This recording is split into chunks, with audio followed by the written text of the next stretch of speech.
Good morning and welcome to another online Awaken sermon.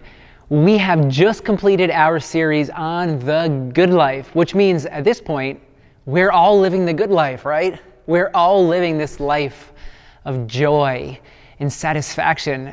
We've looked at the Beatitudes of Jesus, these statements that Jesus makes about the blessed life, the happy life. And my prayer for you is that as we've explored these statements, these truths together, as we've looked at this path that Jesus is inviting us to walk down, that you would be taking it step by step, and that each step you take down that path would lead you deeper into the good life, into a life that fills you with more joy and more satisfaction every step you take. So wherever you happen to be on that spectrum right now, if you're experiencing a sliver of the good life, or maybe a larger sliver of the good life, keep going. Keep exploring, keep discovering this life that Jesus is offering. Now this morning, I want to switch gears a little bit. We were looking at joy, the good life. Today, I want to explore the season of Lent, which I get it. For some of us, it feels like a complete 180 because Lent, we don't associate joy and happiness with Lent. Lent is a season that's a bit more somber. It's more reflective. For many of us, Lent can be something that's a bit of a downer because it explores topics that they can get a bit uncomfortable. Now, normally at Awaken, since we began Awaken, I've done a series on Lent. So for the 6 weeks, Lent is 40 days leading up to Resurrection. So for the 6 Sundays before Resurrection Sunday, we have together as a community explored many of the different topics that Lent brings up and raises for us. This year, for no particular reason, I decided we're not going to do a Lent series. So today, you have one sermon on Lent. Now, that doesn't minimize the significance of Lent. In fact, I think Lent is a really, really important ritual. It's an important season on the church calendar. It's something that deserves to be entered into every single year. Just as you celebrate Christmas every year, I think Lent is also something that deserves our attention every single year. Now, what I have found really interesting over the past couple of weeks is I have had multiple conversations with people about Lent. This has never happened before. Maybe it's because I've done series on Lent before, and so I guess I've done a great job of answering all the questions about Lent. But this year, I have had many people ask me about Lent. What is it? What's the significance of it? Do I really have to participate in Lent? Is Lent only for this group of Christians, or is it for all of us? If I don't feel like doing Lent, does that mean that I have to still do Lent? Great questions. And today, what I want to do is I want to offer 2 observations about Lent. Because I think oftentimes when we approach Lent, we approach it from a surface level. We approach it from the externals, the visible, that which is seen. Is Lent something I really have to do? Is it an obligation? Is it a requirement for me as a Christian, or for me as a particular type of Christian? And if I do celebrate Lent, does that mean I have to give up meat or chocolate? Why do I have to give up meat for 40 days? Again, is it just something that I am obligated to do? Is it something that I'm required to do because I follow Jesus and this is what Jesus wants me to do for 40 days? Jesus wants me to go without sugar and candy bars. All of these are external questions. So for me, whenever I come across a spiritual discipline or a ritual like Lent, I mean, that's what Lent is. It's not a ritual that we can participate in and finish in 15 minutes, a half an hour. Rather, it's one that takes a considerable chunk of time, 40 days. So yes, there's a commitment there. But whenever I approach a spiritual discipline, a ritual, I always ask the deeper question. What is the spirit behind this ritual? Why am I performing these actions? Why am I doing these external things? So in the case of Lent, why am I going without? Why am I abstaining? I always want to know, what's the life that's hidden in this ritual? Because think about it. Why were rituals first formed? They weren't done just in order to create duties for people to do, things for people to do just for the sake of doing them, but rather they were created because there was something life-giving about the ritual. There was something that when people did this, when people performed this action, there was some life that they were able to tap into. So when we approach Lent, let's look at it from this perspective. What is the spirit, the significance behind this season? So here's two observations for us about Lent. First, Lent is all about reminding ourselves of the frailty of life. Lent's a season when we remind ourselves we're fragile. We're small. We're finite. We're mortal. These can be uncomfortable truths. These can be truths that we spend a large amount of our time avoiding, denying, running away from, pretending like they're not true. So for many of us, when we spend a lot of our lives running from these truths, to actually embrace them for 40 days, that's really uncomfortable. So it can become a whole lot easier to just go without chocolate for 40 days because, well, it's a discipline, I'm gonna get through it, willpower, baby. But to actually ask ourselves, why am I doing this? That can get a bit uncomfortable. That can bring up some feelings that we've been stuffing down. Yeah, think about whenever there's a public figure, maybe it's a celebrity, a sports star, movie star, whoever it happens to be, there's a public figure and they die. Especially when it's a tragic accident. I mean, think about Kobe Bryant last year. There is this public fascination with this person's death. They were so young. This shouldn't have happened. This is a tragedy. How could something like this have happened to them? What this does, the reason I think why we become really fascinated with moments like this is because it communicates to us, if this happened to them, this figure that's larger than life, this person that was supposedly beyond all of this, that was above all of this stuff, this dying stuff, well, that means that one day I will die as well. I mean, this happened just a couple of weeks ago, I think, with Tiger Woods also. He had this horrific car crash. He went through these extensive injuries, and it brings up all these feelings within us, like, well, if that happened to Tiger Woods, that could happen to me as well. So we have a fascination with it because it reminds us, I'm fragile also. I'm finite as well. I could break. One day I am going to die. Now, all these truths, we can do two things with them. One, we can continue running from them. We can be afraid of those feelings, and we can just deny them, do everything that we can to drown out those truths in our lives, or we can embrace them. This is going to happen. This is true about me, about my humanity, and we can embrace these facts, which then allows us to live now, to live in this moment, to experience joy right here and right now. So for some people, Lent is a bit of a downer. Oh, really? I don't want to bring up those feelings. I spent a lot of time getting away from them. Now to remind me of these things again, I just can't do it. But I think Lent, it's a season of freedom.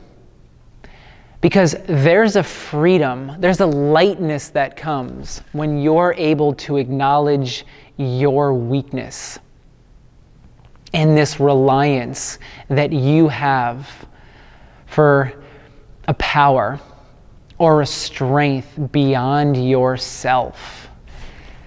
There's this great verse the Apostle Paul gives us in 2 Corinthians chapter 12. He says, "This is why, for Christ's sake, I delight in weaknesses, in insults, in hardships, in persecutions." Brings us back to last week at the Good Life, does it not? "I delight in difficulties, for when I am weak, then I am strong." I delight in my weakness. Because you know what? When I acknowledge it, when I admit it, when I don't run from it, and I bring it all to the surface, I no longer have to hold it all together myself.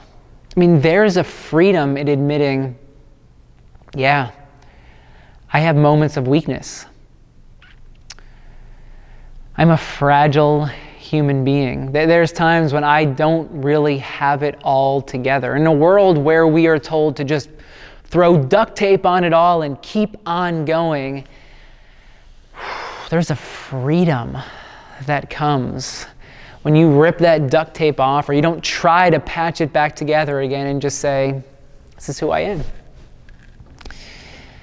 Yeah, here's my moments of frailty. The moments when I see my limitedness. The moments when I've come face to face with my mortality." And you're able to take all those moments of weakness and find a deeper strength. A strength that comes only when you cry out. A power that comes, a power from God that comes when you throw it all out there and say, I just can't hold it all together on my own anymore. I need someone beyond myself in order to keep me going. That's what Lent does.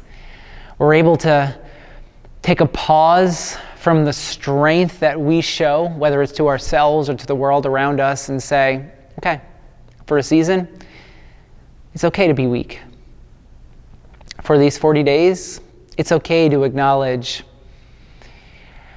I'm finite.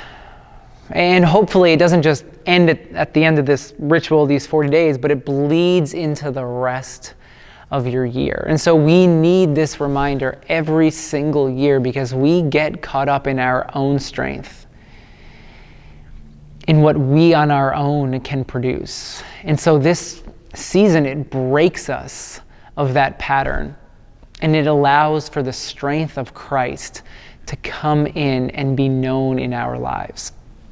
Now, here's a second observation about Lent.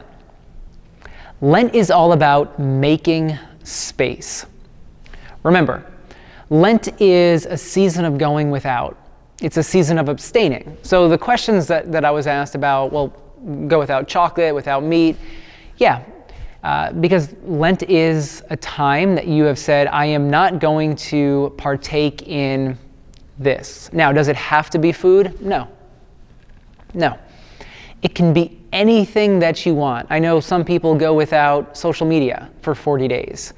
One season of Lent, I went without music every time that I was in the car. No noise in the car. So that meant music or podcasts. And I would just sit in silence. So for 40 days, wherever I had to go, the radio would be off, and I would just be listening. I carried a notebook with me on the front seat. Anything that came to mind, I would just start jotting it down. So Lent is all about making space within ourselves for a filling. Think about spring cleaning. It's getting to be that time right now when we go through our closets. We go through all the drawers in our house and we look to see, okay, what can I get rid of? What's been sitting in the back of that closet and I don't need it any longer. It's just taking up space. It's weighing me down. It's just junk that's collecting there in the back, and if I were to do away with it, I mean, think about whenever you have a spring cleaning and you see the bags of garbage that you are either throwing out or donating to someone else, it's like you can breathe again. You can walk a little bit lighter. Lent is like spring cleaning. You're going through the closet, you're sorting through the closet, you're looking for all the expired bottles that are in the back. You're looking for all the clothes that have been sitting there. You look at it and you're like, I haven't worn this shirt in over a year. Do I really have to keep it? No, I can get rid of it. Then you look at your closet, it's all organized, and you're like, oh, wow, that feels so good to have gotten rid of all this stuff. Lent is like a spring cleaning for the soul. It's an opportunity for you to shine the light into your inner life and inspect all that you've been carrying around with you for the past year, maybe even longer than a year. You inspect all of it. And you look at it and you ask yourself, is this helping me achieve the type of life that I desire? If it is, great, let's keep it. Oh, that shirt? Yeah, I wore it last week. Great, I'm going to wear it again a couple of weeks from now. Or is it actually taking you further and further away from the type of life that you desire? This shirt, I've had it for 2 years. I haven't worn it in those 2 years. Let's get rid of it. It still has the price tags on it from when I bought it at the mall 2 years ago. Nope, not serving me well. Let's jettison it. So is there anything in your life that is, and here's the question specifically for Lent, is there anything in your life that is preventing you from experiencing the joy of resurrection?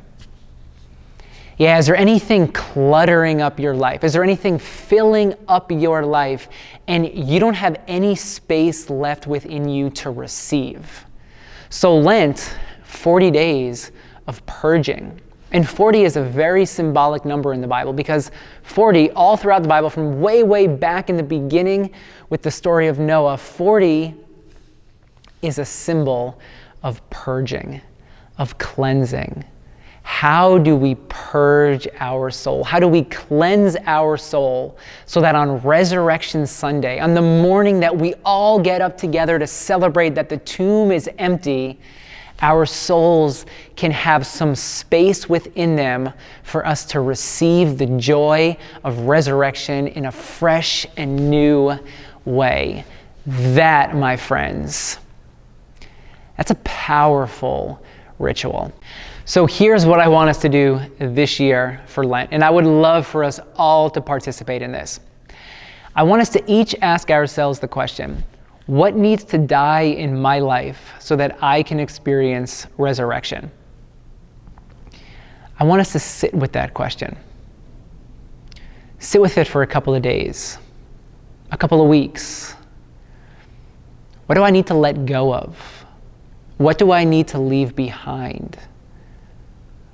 What's been sitting in the back of the closet of my soul and it's not serving me well, or it's just been collecting dust? It's been weighing me down and I need to leave it. I need to purge it, cleanse it from my life. So however long this takes, and maybe immediately I ask this question, you're like, oh, that's what it is. Or maybe this is something that'll take you some time. That's all right. Whenever you have an answer to that question, what do I need to allow to die in my life so that I can experience resurrection? There's a link that's at the bottom of this video. And I would love for you to click that link, go to the page that it takes you to, and then write whatever it is that comes to mind. And then hit submit. This will be anonymous so that you don't have to worry about anyone knowing who it is that sent in that submission. And what I would love to see happen is that at our Good Friday service, which we will be having online this year, I'm just going to start reading through all the things that we as a community have said we're going to leave behind. It'll be like a confession. It'll be us acknowledging our limitedness, our weakness, us acknowledging that we need a strength beyond ourselves. Us saying, I'm intentionally making space so that I can receive resurrection this year. And then what we'll do at our Good Friday service is we will leave all these things at the cross. We'll leave them at the foot of Jesus, at the feet of Jesus. And then we'll leave it there Friday evening. and we'll come back Sunday morning together to celebrate resurrection, hopefully with more space in our soul, so that we can experience the joy of new life, so we can experience the power that Christ desires to give to each of us. So this season of Lent, what needs to die in your life so you can experience resurrection? This season, my friends, may you embrace the spirit of Lent. May you not run from it. May you not deny its uncomfortable truths, but may you embrace them.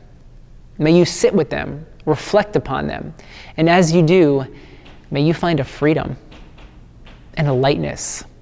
May the Spirit speak to you this season and bring to mind anything in your life that's been taking you off the path that you desire to walk, the path leading you to God.